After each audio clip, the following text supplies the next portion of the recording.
अब ये क्रेन के ज़रिए इसको लिफ्ट किया जाएगा गाड़ी को।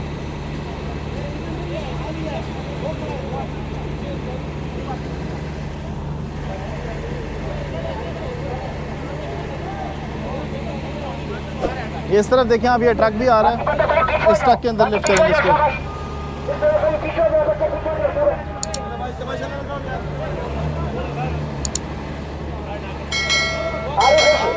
इस गाड़ी को ट्रक में लोड करना है। पीछे हो जाओ, ट्रक आने दो पीछे, ट्रक को आने दो पीछे।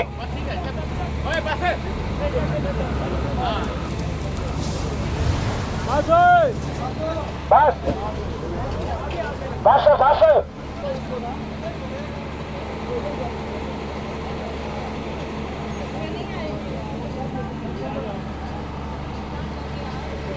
ये गाड़ी अब उठाई जा रही है और गाड़ी उठा के इस ट्रक में लोड की जाएगी।